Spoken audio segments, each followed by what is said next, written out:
Hello everybody and welcome back to Golden Grizzlies Weekly right here on Grizz TV. My name is Neal Ruhl. We're at the Red Ox Tavern, site of the NCAA Women's Soccer Selection Show Party, as the Golden Grizzlies claimed a Horizon League championship to advance to the NCAA tournament. The Golden Grizzlies are here today by nature of their win on Thursday night in the Horizon League semifinals. 110 minutes of soccer was not enough to determine a winner, as they would go to penalty kicks. Emily Zwang would make big save after big save, and Jamie Horn would seal the deal to propel the Golden Grizzlies to the Horizon League championship game. On Saturday night, the Golden Grizzlies once again would play a scoreless regulation period against the Wright State Raiders. But in the 95th minute, Sarah Reynolds would send everybody home off the Joan Shea assist for the overtime game winner that would send the Golden Grizzlies to the NCAA tournament. Now let's go inside the Red Ox Tavern to talk to head coach Mag Sorn and find out exactly who the Golden Grizzlies will be taking on in the NCAA tournament. Oakland won the Here with women's soccer coach Mag Sorn. And coach, you guys obviously at this point have had a very special season. The season continues, you're in the NCAA tournament. Yeah, we're super excited about it. Obviously, just played Saturday night, so still coming down off the high feeling of winning that game, and went to overtime, and obviously winning in a golden goal situation. You know, everybody's pumped. So first time winning the Horizon League also, so we're really happy about that. But we knew what was at stake. You know, one of our goals this season was to get into the NCAA tournament and get into a playoff game and see where we can take our season from there. So we've reached that goal, and obviously looking to prepare for our big match on Friday night against Notre Dame.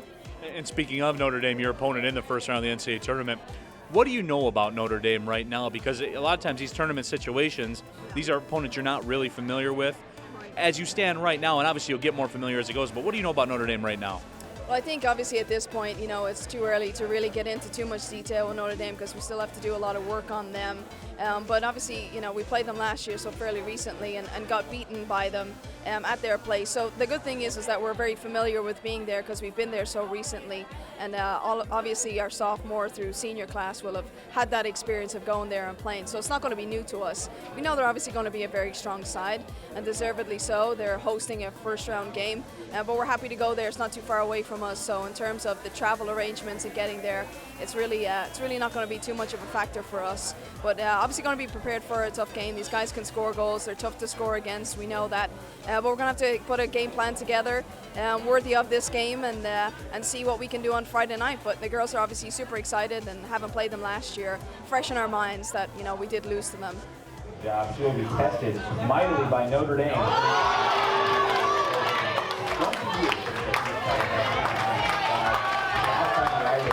Keeping things on the pitch, the men's soccer team would wrap up the number 2 seed in Horizon League tournament play coming up next week by nature of their 2-0 win at Wright State.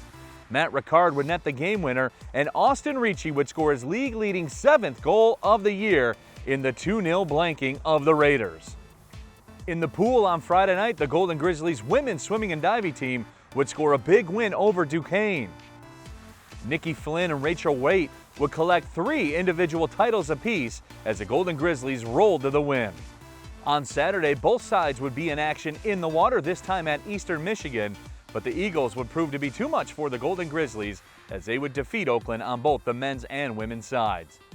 The volleyball team went to Ohio for a couple of weekend matchups against Youngstown State and Cleveland State, and the Golden Grizzlies would pick up 2 wins, first by the score of 3-0 over the Penguins, and followed that up with a 4-set victory over Cleveland State.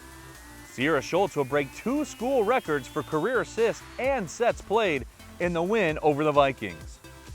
Now let's take a look at what's coming up this week right here on the campus of Oakland University. The men's basketball team will wrap up their exhibition season as they take on Heidelberg on Wednesday night at the Arena. On Friday will be a doubleheader of Golden Grizzlies action. First, the women's basketball team on Education Day takes on the University of Michigan Dearborn. On Friday night, the volleyball team will square off against Wright State in Horizon League play. On Saturday at 1 p.m., the swimming and diving team will take on UIC and Wright State.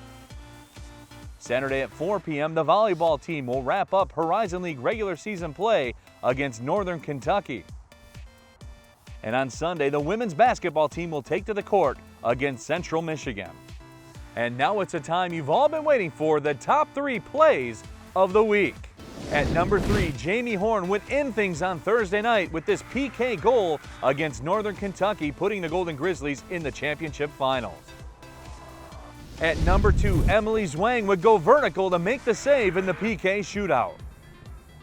And at number 1, Sarah Reynolds ends the contest with her overtime goal in the 95th minute off the Joan Shea assist, sending the Golden Grizzlies to the NCAA tournament. Thank you everybody for watching this week's edition of Golden Grizzlies Weekly. My name is Neal Ruhl. Well, see you later.